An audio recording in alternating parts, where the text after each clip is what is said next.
Abdullah bin Unais berhasil melaksanakan tugas penting yang diperintahkan oleh Nabi Muhammad SAW. Satu teman dekat Nabi Muhammad SAW dari golongan Ansar ialah Abdullah bin Unais.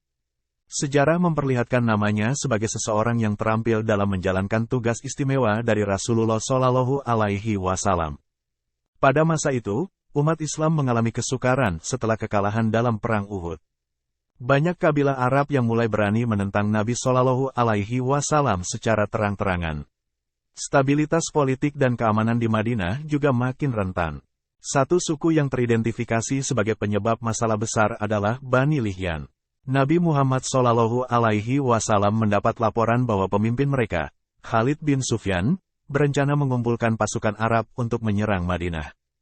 Yang memprihatinkan adalah jika provokasi mereka menyebar dan mempengaruhi suku-suku yang lebih besar.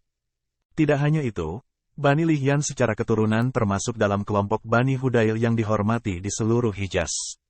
Jika Bani Hudail terpancing untuk menyerang Madinah, maka posisi umat Islam akan sangat genting. Lebih berbahaya lagi jika suku itu memilih untuk bersekutu dengan Quraisy Makkah. Untuk menyelesaikan masalah tersebut, Rasulullah SAW merancang rencana. Beliau memilih untuk tidak mengirimkan pasukan segera, melainkan mengutus seorang temannya saja. Sosok ini dikenal handal dalam menerapkan strategi infiltrasi ke daerah musuh. Orang itu adalah Abdullah bin Unais.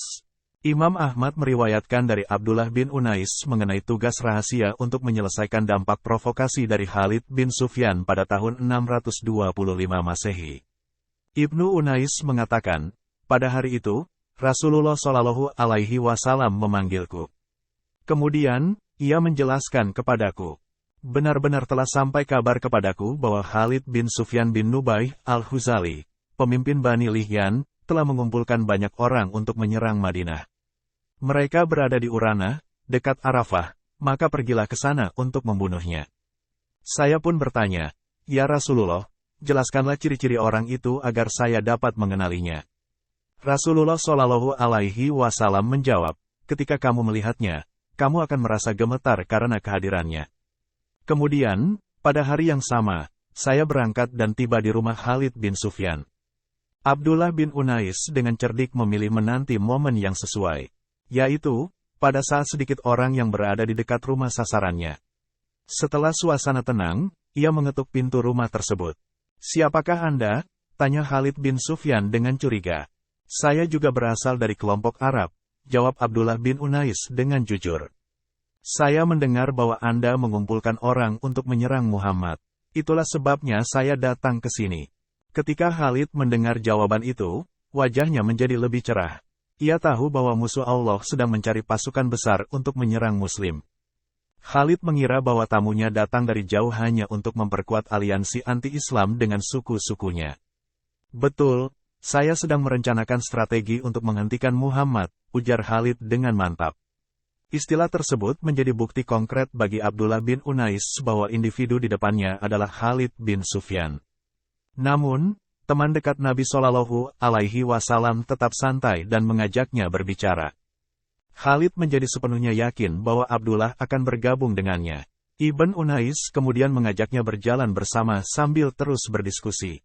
Ketika di luar rumah, dengan cepat sahabat Rasulullah SAW itu menarik pedangnya dan memukul Khalid sampai meninggal. Abdullah segera berangkat menuju ke rumahnya. Setibanya di Madinah, dia memberitahu Rasulullah SAW tentang tugasnya yang berhasil diselesaikan.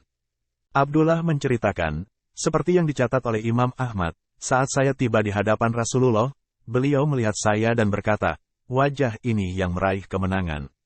Saya juga berkata pada Nabi, "Wahai Rasulullah, saya telah membunuh orang yang Anda maksud." Kemudian, Nabi Muhammad SAW mengundang Abdullah untuk masuk ke dalam rumahnya. Dia kemudian memberikan sebatang tongkat kepada Abdullah. "Simpan tongkat ini, wahai Abdullah bin Unais," katanya. Dengan gembira, Abdullah bin Unais meninggalkan kediaman Nabi SAW. Orang-orang terkejut melihatnya membawa sebuah tongkat. "Apa benda yang engkau bawa dari rumah Rasulullah?" tanya salah seorang dari mereka. "Rasulullah memberikan tongkat ini padaku. Beliau memerintahkan agar saya menyimpannya," jawab Abdullah. Mengapa demikian? Abdullah diam sejenak, lalu mengungkapkan, saya tidak memiliki pengetahuan yang cukup.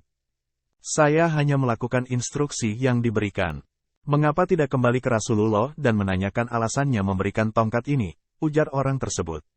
Lalu Abdullah kembali mendatangi Nabi Muhammad SAW untuk menanyakan hal tersebut. Ya Rasulullah, mengapa engkau memberikan tongkat ini kepadaku? Tanya Abdullah. Nabi Muhammad menjawab, ini sebagai lambang antara kita berdua pada hari kiamat. Karena sedikit sekali orang yang datang pada saat itu dengan membawa amal baik. Respon Nabi Shallallahu Alaihi Wasallam itu sangat meringankan hatinya. Sejak saat itu, tongkat yang diberikan oleh Nabi Shallallahu Alaihi Wasallam senantiasa ia bawa. Abdullah menggabungkan tongkat itu dengan pedang pribadinya. Ketika hari-hari terakhir menjelang kematiannya, Abdullah bin Unais menitipkan pesan bahwa tongkat itu harus dikafani bersama jenazahnya dan dikuburkan bersama-sama.